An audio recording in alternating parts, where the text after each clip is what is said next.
Guys, nag-order tayo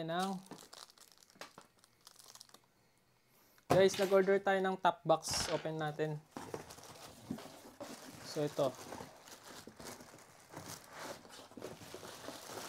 Open natin yung plastic.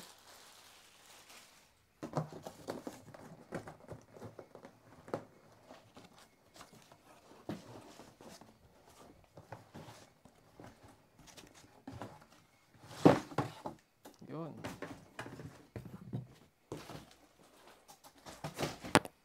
So ito siya guys. Yan. Laki. So yan, laki niya. So yan, pakita ko sa inyo. So ayan siya. Sa likod, sa gilid. May lock na rin siya, no? Tapos ito sa ilalim niya. Ayan, sa ilalim. So ito yung mga accessories niya. So meron siyang cover. Didikit mo lang siya, no? Tapos may reflectorized left and right sa gilid. Ganda. Ito yung kanyang bracket, guys. Yun, no? Yan yung bracket niya.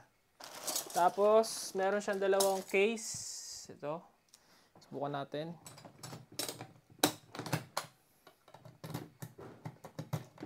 Yun. Alak na.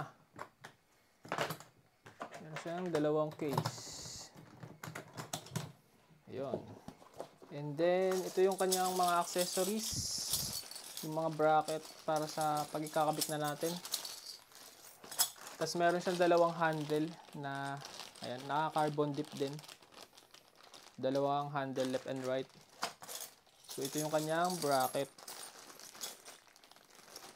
I-fix natin siya dito. So, ikakabit natin ito mamaya. So yun guys, ilalagay ko na lang yung link nito sa ating video. Sa mga gustong order, ayan, check nyo na lang sa ating video. Napakaganda nito, napakamura pa. Ayan. Alright, follow for more.